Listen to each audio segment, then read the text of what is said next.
اعوذ باللہ من الشیطان الرجیم بسم اللہ الرحمن الرحیم الحمد للہ رب العالمین الصلاۃ والسلام علی اشرف الانبیاء والمرسلین وخاتم النبیین سیدنا و مولانا علی رسولہ الکریم و اہل بیتہ الطیبین الطاہرین المعصومین المظلومین اما بعد فقال اللہ تبارک و تعالی فی کتابہ المجید و فرقانہ الحمید بسم اللہ الرحمن الرحیم الرحمن علم القرآن خلق الانسان علمہ البیان الشمس والقمر بحسبان والنجم والشجر یسجدان والسماء رفعها ووضع الميزان اللہ تطغوا فی المیزان وأقیموا الوزن بالقسط ولا تخسروا المیزان والارض ووضعها للانام فیہا فاکہۃ والنخل ذات الاکمام والحب ذو العصف والریحان فبأی آلاء ربکما تکذبان۔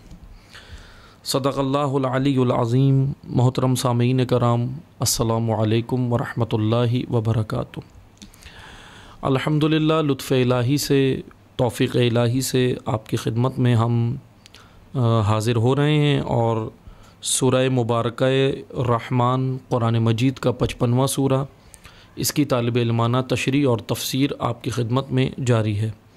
اس سلسلے کا آج الحمدللہ 5واں درس ہے، 5ویں نشست ہے، اور انشاءاللہ ہم اس میں چند اور مطالب آپ کی خدمت میں بیان کریں گے۔ گزشتہ درس سے مربوط ہونے کے لیے میں چند چیزیں بیان کر دوں تاکہ ہم انشاءاللہ آگے اپنے مطلب کو جاری رکھیں گے۔ سورہ مبارکہ رحمان میں ہم تقریباً 9 آیات ہم نے آپ کی خدمت میں گزشتہ 4 دروس میں ہم اس کی وضاحت کر چکے ہیں کہ جس میں اللہ تعالیٰ کا فرمان تھا، اور ہم یہاں تک پہنچے تھے کہ والسماء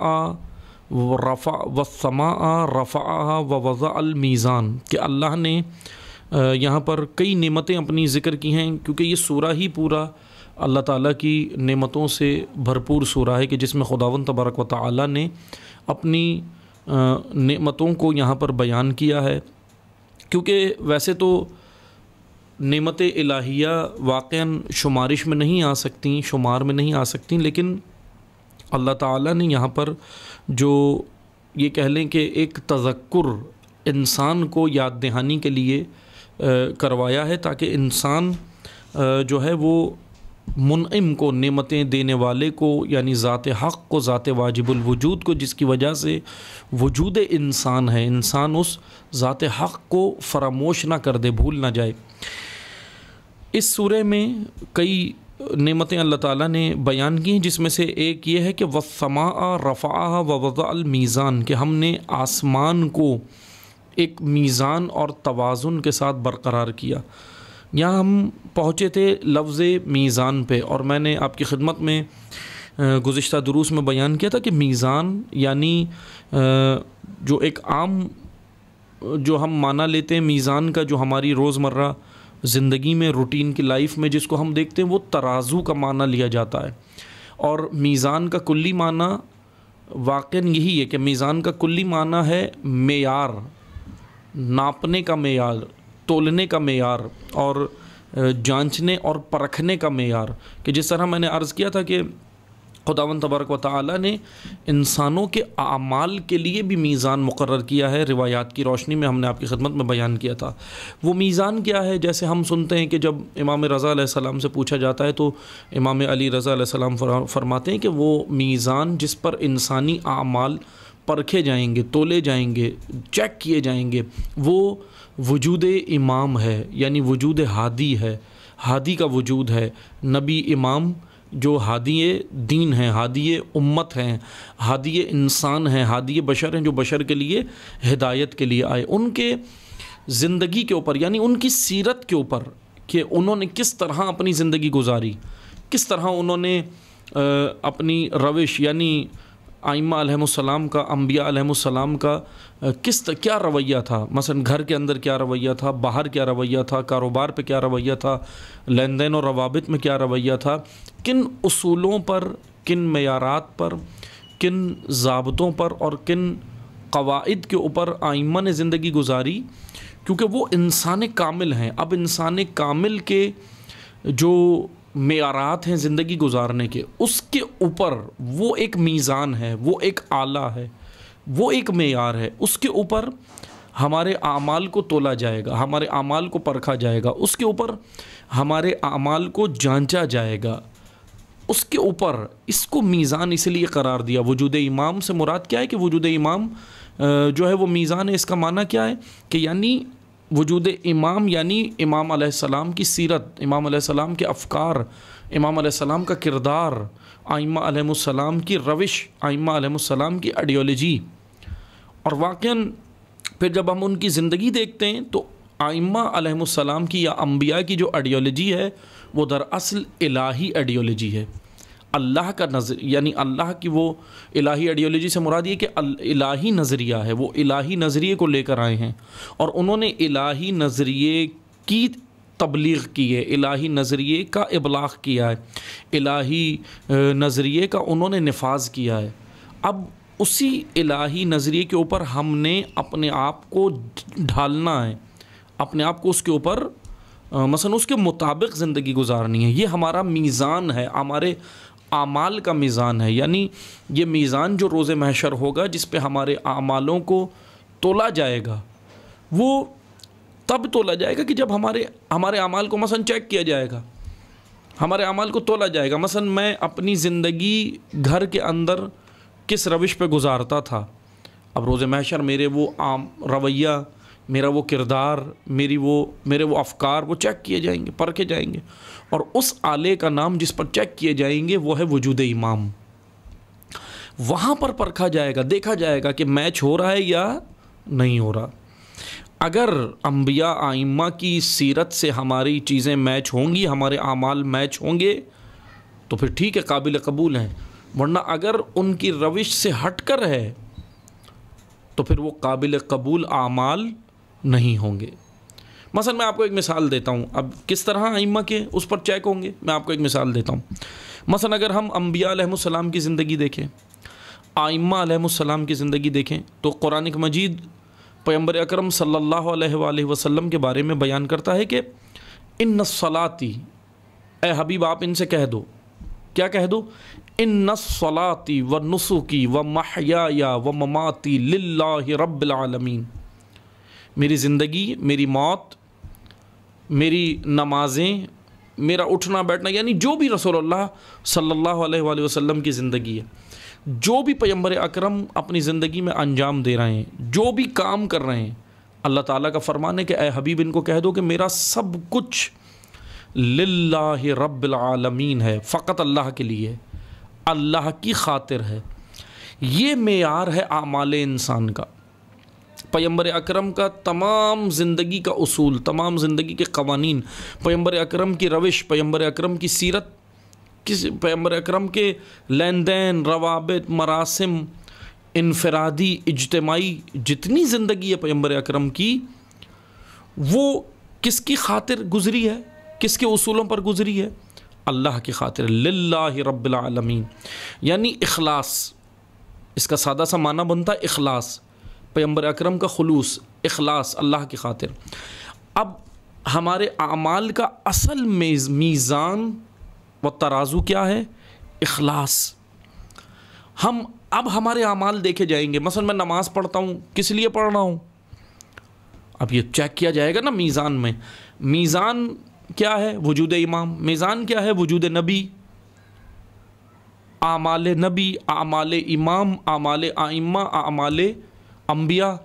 اب ان کے اعمال جو ہیں وہ للہ رب العالمین، اللہ کی خاطر، نماز اللہ کی خاطر، روزہ اللہ کی خاطر، تعلیم اللہ کی خاطر، تعلم اللہ کی خاطر، تبلیغ اللہ کی خاطر، نفاذ دین اللہ کی خاطر، کھانا پینا، اٹھنا بیٹھنا، جاگنا، سونا، ہر عمل، ملنا، کسی سے ملنا اللہ کی خاطر، صلہ رحمی اللہ کی خاطر، قطع رحمی اللہ کی خاطر، جہاں ملنے کا حکم وہاں ملنا، جہاں قطع رحمی کا حکم وہاں، جہاں پر قطع کرنا تعلق وہاں قطع تعلق، یعنی یعنی دوستی بھی اللہ کی خاطر اور دشمنی بھی اللہ کی خاطر.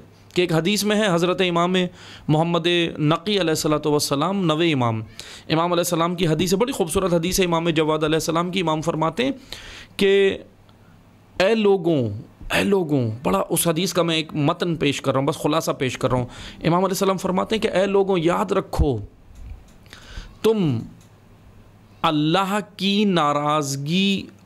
کی لوگوں کی ناراضگی لیے بغیر اللہ کی رضا کو حاصل نہیں کر سکتے.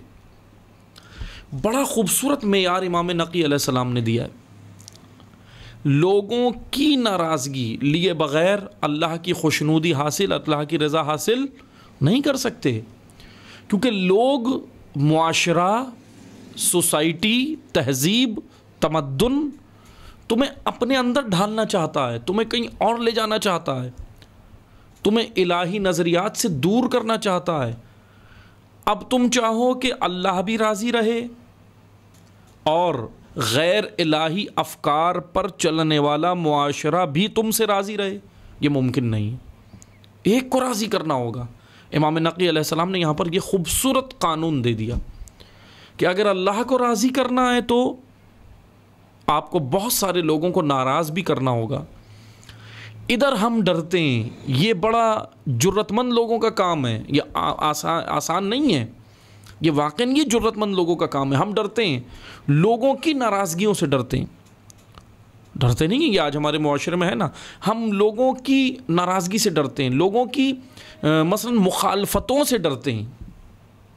ڈرتے ہیں نا مخالفت سے، کہ کہیں اختلاف نہ کر دے کوئی ہم سے، ہماری بات کو رد نہ کر دے. کوئی مسئلہ نہیں ہے، اگر آپ کی بات علمی ہے، دلائل پر ہے، اللہ کے قانون کے مطابق ہے تو کوئی فرق نہیں پڑتا. مثلا معذرت کے ساتھ یہ خوف آج ہمارے معاشرے میں اتنا رائج ہو گیا کہ یہی خوف ہمارے دینی ممبروں تک آ گیا. اور معذرت کے ساتھ آج خود ہم اہل ممبر، علماء، خطباء کس سے ڈرتے ہیں؟ اپنی عوام کی ناراضگی سے ڈرتے ہیں کہ کہیں سننے والی ہماری اپنی عوام ہم سے ناراض نہ ہو جائے. اللہ کا کیا کہنا ہے؟ اللہ نے جب پیغمبر اکرم صلی اللہ علیہ وآلہ وسلم کو اعلان ولایت کی بات کی تھی، قرآن کریم اس بات کا گواہ ہے، جب اللہ نے اعلان کہا نا کہ اے حبیب، غدیر کے روز، آپ سب واقعہ یہ جانتے ہیں، میں سارے واقعے میں نہیں جاتا، بس مختصر سی، تو کیا کہا تھا کہ رسول اللہ کو فرمایا اللہ تعالیٰ نے کہ آپ لوگوں سے نہیں، خشیت الناس آپ کے دل میں نہ ہو، خشیت اللہ ہو، یعنی خشیت، خوف، ڈر. اللہ تعالیٰ کا کیا کہنا ہے؟ اے حبیب، اے نبی، آپ اپنے دل میں لوگوں کا خوف مت رکھو، اللہ کا خوف رکھو فقط. خدا ہے تمہیں لوگوں کے شر سے بچانے والا. یہی اعلان آج کس کو ہے؟ علماء کو. کیونکہ علماء کون ہیں؟ العلماء ورثۃ الانبیاء، مشہور حدیث، معروف حدیث. انبیاء کے وارث علماء ہیں. کس چیز کے وارث ہیں؟ انبیاء کی راہ کے، انبیاء کی روش کے، انبیاء کی سیرت کے، انبیاء کے علم کے، انبیاء کے نظریے کے، اس کے وارث علماء ہیں. اب کیا کرنا ہے؟ علماء کو بھی یہی پیغام ہے اللہ تعالیٰ کا، علماء حق کو یہی پیغام ہے، علماء اسلام کو یہی پیغام ہے کہ اے علماء اسلام، آپ پیغام حق پہنچانے میں عوام سے مت ڈرو. خشیت الناس تمہارے دل میں نہ ہو، خشیت اللہ ہونی چاہیے. اگر خشیت الناس آ گئی، اس کا مطلب آپ کبھی بھی حق زبان پہ نہیں لاؤ گے، حق نہیں کہہ سکتے. یہ ہمارے معاشرے کی سب سے بڑی مشکل ہے.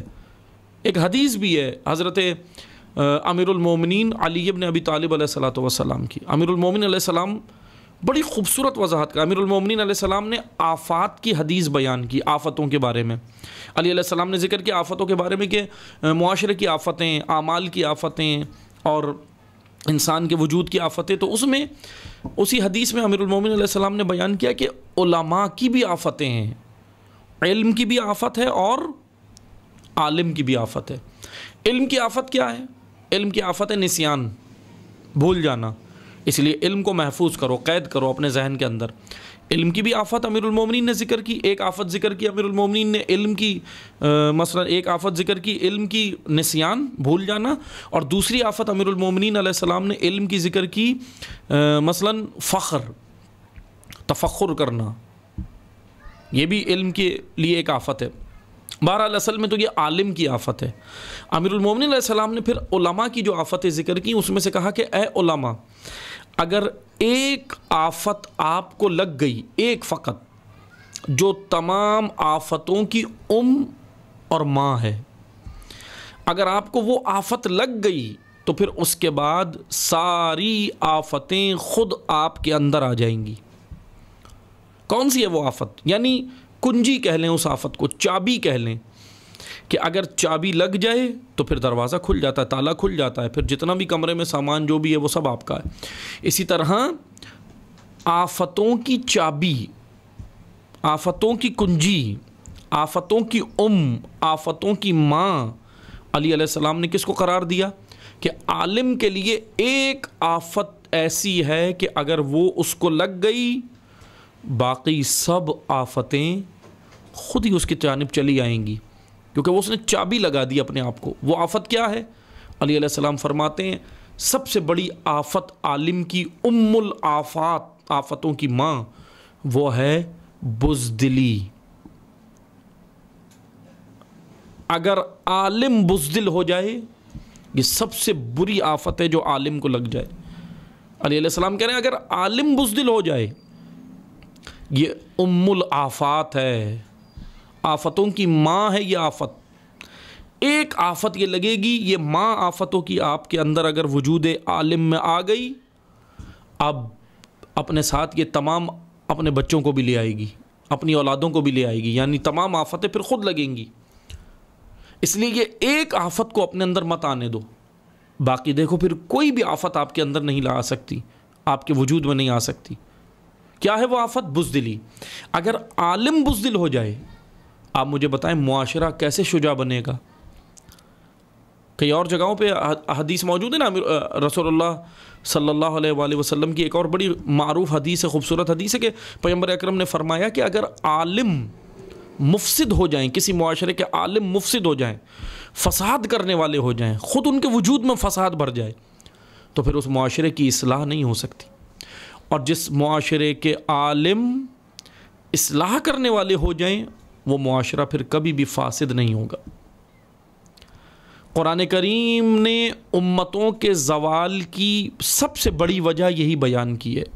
دیکھیں قرآن موجود ہے، قرآن کہہ رہا ہے کہ سب سے بڑی آفت، یعنی جو آفتیں لگی ہیں معاشروں کو، اس کی ایک بنیادی وجہ، سب سے بڑی بنیادی وجہ یہ تھی کہ عالم بزدل ہو گئے، حق بیان نہیں کر سکتے تھے۔ یہودیت کی تباہی، عیسائیت کی تباہی، دیگر مذاہب کی تباہی، جو قرآن کریم نے ان معاشروں کی جو تباہی، بنی اسرائیل کی تباہی جو بیان کی ہے قرآن کریم نے، اس میں سے ایک سب سے بڑی بنیادی وجہ یہ قرار دی اور کہ ان کے علماء، بنی اسرائیل کے علماء، اس امت کے علماء لوگوں کی اصلاح نہیں کرتے تھے، امر بالمعروف و نہی عن المنکر نہیں کرتے تھے، یہ اہم ترین فریضہ انجام نہیں دیتے تھے، جس کی وجہ سے، اسی بنیادی وجہ سے وہ معاشرہ تباہ ہو گیا۔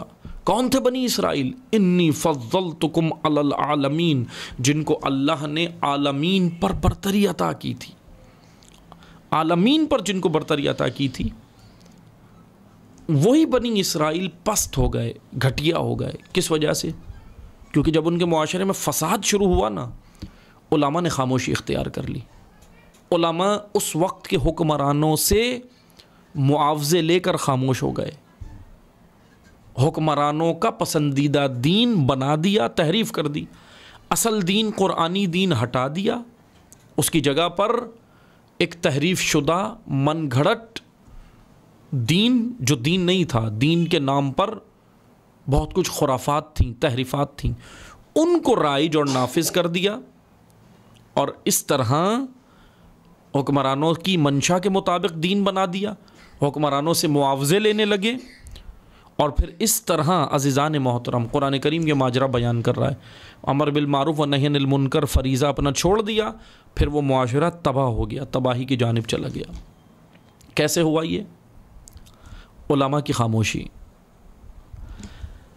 عرض ہم یہ کر رہے ہیں عزیزان محترم، علماء انبیاء کے وارث ہیں۔ انبیاء ایک بہترین الہی معاشرے کو تشکیل دینے آئے ہیں، اور اس الہی معاشرے کو تشکیل دینے میں انبیاء کی زندگی کیسی تھی؟ للہ رب العالمین، اللہ کی خاطر جو کیا، یعنی اخلاص۔ پیغمبر اکرم کی ہر عمل کے اندر اخلاص موجود ہے، خلوص موجود ہے۔ اب آئیں اپنے ہم اعمال کی جانب۔ میزان کیا ہے؟ ہمارے اعمال کا میزان کیا ہے؟ ہمارے اعمال کا ترازو کیا ہے کہ جس پر ہمارے اعمال کو تولا جائے گا، پرکھا جائے گا؟ وہ ہے وجود نبی، وجود امام، کردار امام اور سیرت امام۔ اب ہم بتائیں، ہم اپنے امام کے مطابق اپنی زندگی بسر کر رہے ہیں؟ نبی کے مطابق، ہم اپنے نبی کے مطابق اپنی زندگی بسر کر رہے ہیں؟ نہیں کر رہے۔ جب یہاں پر ان کے مطابق زندگی بسر نہیں کر رہے، تو پھر جب وہاں محشر میں جب اس میزان کے اوپر ہمارے اعمال کو تولا جائے گا تو وہ تو میچ نہیں ہوں گے۔ مثلا رسول اللہ نماز پڑھتے تھے اللہ کی خوشنودی کے لیے، اللہ کی رضا کے لیے، اللہ کے قرب کے لیے، لیکن معذرت کے ساتھ میں تو اس لیے نماز پڑھتا ہوں کہ لوگ مجھے نمازی سمجھیں، میرے ذہن میں یہ تاثر کہ لوگ مجھے نمازی سمجھیں، میرے اندر عجب، خود پسندی۔ پھر میری نماز کا معیار کیا ہوا؟ یہ میچ ہو رہی ہے پیغمبر اکرم کی نماز سے، کیونکہ میزان تو ان کی نماز ہے۔ میری نماز کا میزان پیغمبر اکرم کی میزان ہے جس پر تولا جائے گا، امام کی میزان ہے جس پر میرے اعمال کو تولا جائے گا۔ اب آئیں اسی طرح میرا روزہ کس لیے تھا؟ پیغمبر اکرم کا روزہ اخلاص، اللہ کی خاطر۔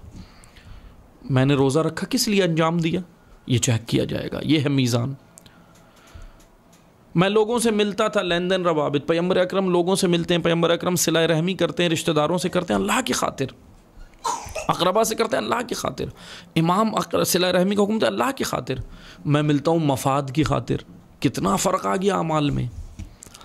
حضور نبی کریم کے اعمال، امیر المومنین علیہ السلام کے اعمال، انبیاء اور ائمہ کے اعمال، ان کا معیار اخلاص، اللہ کی خاطر، اور میرے اعمال کا معیار معذرت کے ساتھ مفاد۔ تو یہ کہاں سے میچ ہوں گے یہ اعمال؟ اس میزان میں جب تولا جائے گا، رکھا جائے گا، تو وہاں تو پتہ ہی نہیں، وہاں تو پھر میچ ہی نہیں ہوگا۔ اسی لیے میزان قرآن کریم نے جو قرار دیا، میزان ایسے نہیں ہے معذرت کے ساتھ کہ ہم یہاں جو چاہے زندگی بسر کریں، پھر اس کے بعد جب پہنچیں گے اللہ کی بارگاہ میں تو پھر کیا ہوگا؟